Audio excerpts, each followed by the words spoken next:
Bonjour. Aujourd'hui, nous allons parler du concept d'intégration des services.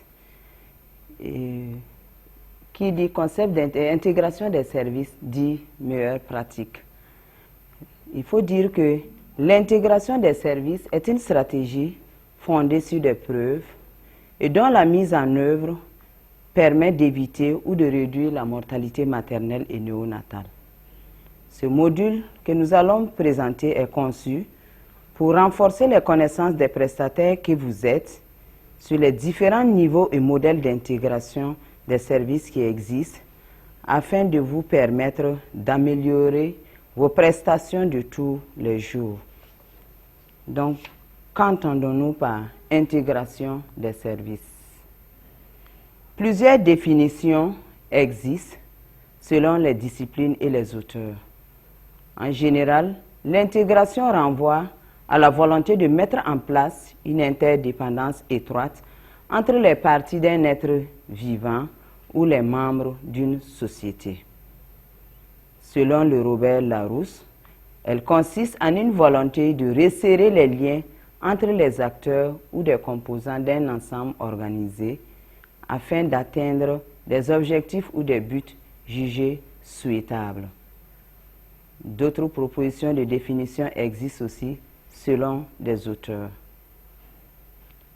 Dans le domaine de la santé, le concept d'intégration consiste à organiser une cohérence durable dans le temps entre un système de valeurs, une gouverne, un système clinique de façon à créer un espace dans lequel les acteurs trouvent du sens et un avantage à coordonner leurs pratiques dans un contexte particulier, dont le concept d'intégration des soins en planification familiale, en santé maternelle et néonatale infantile et en nutrition. Cela va consister à coordonner de façon durable les pratiques cliniques autour des problèmes de santé du couple mère-enfant. Et quel est le but de cette intégration?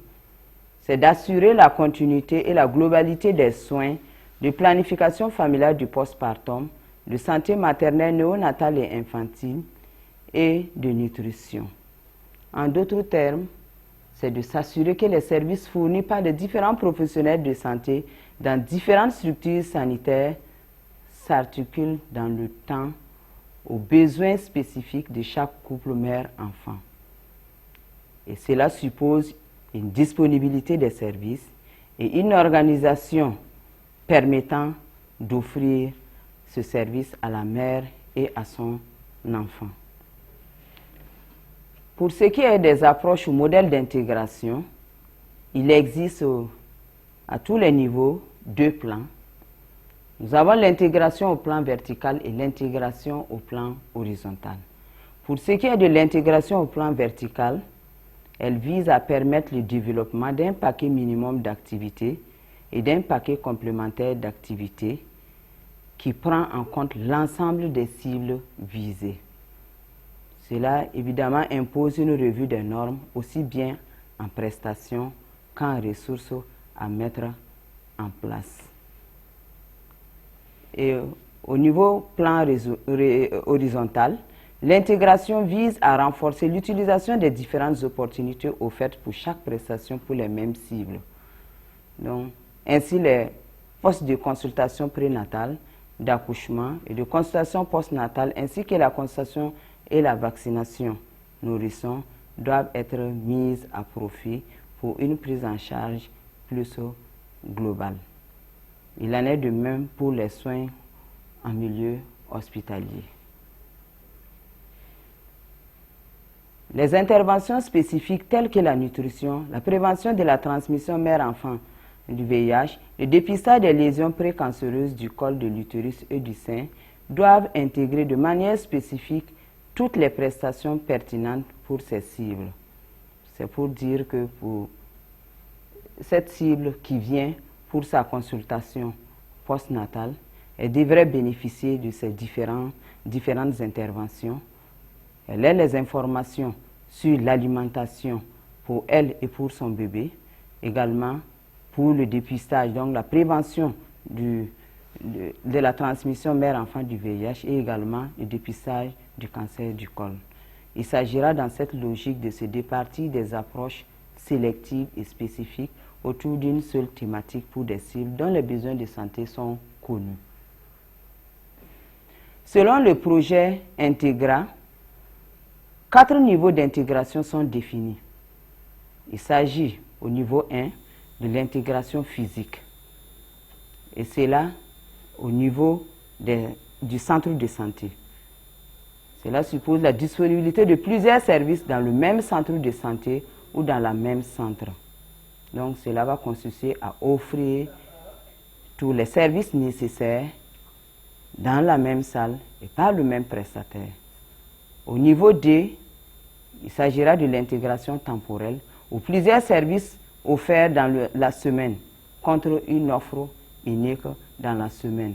Si je prends par exemple le cas où il arrive des fois dans nos formations sanitaires où on identifie une journée dans la semaine où il faut offrir un service donné.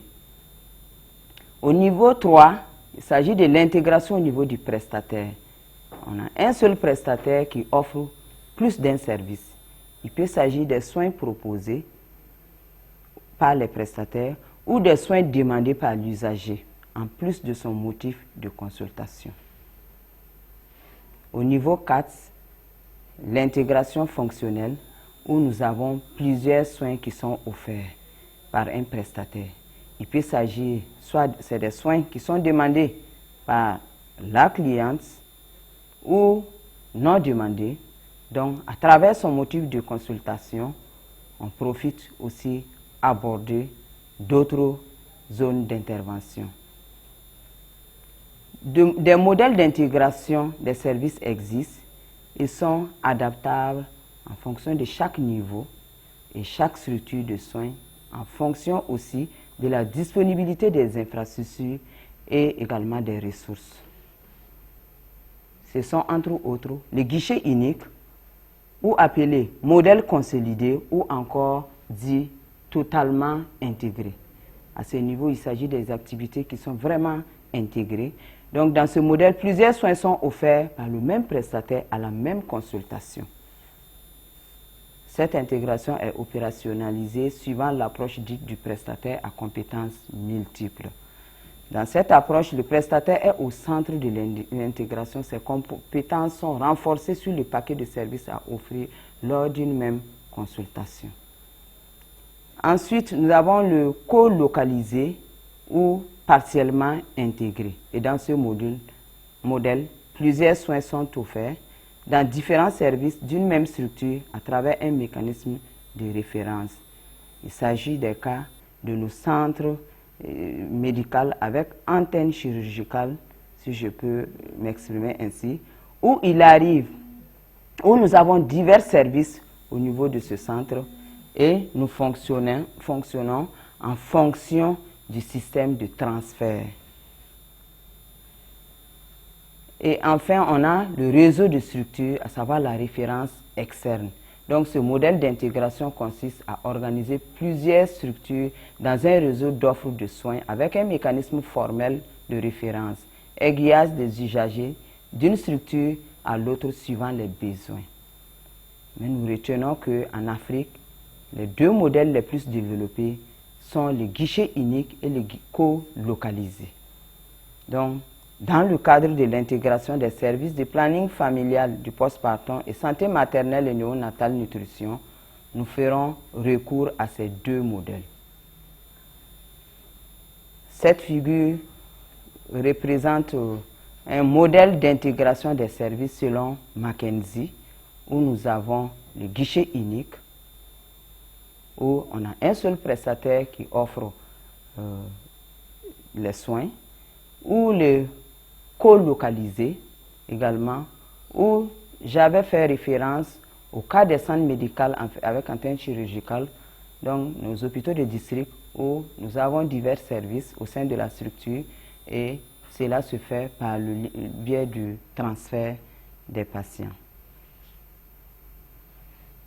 Pour ce qui est du modèle d'intégration des services de planning familial du postpartum et santé maternelle, néonatale, infantile et la nutrition, ce modèle va cibler les soins prénatals recentrés, l'accouchement, la consultation postnatale, consultation du nourrisson, et cela au niveau des hôpitaux de district, des centres de santé urbains et ruraux, pour offrir un paquet intégré de services de planning familial, de soins maternels et néonatales et de nutrition aux couples mère-enfant.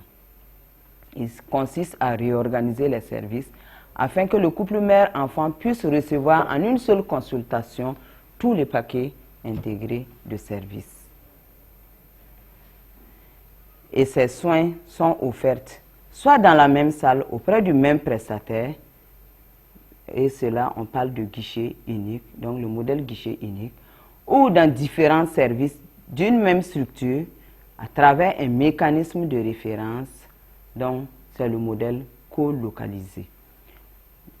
Ce modèle se focalise sur la période allant de la grossesse jusqu'à 6 mois après l'accouchement. Et nous terminons avec cette image qui montre vraiment la place du remplissage des outils de collecte dans le système de soins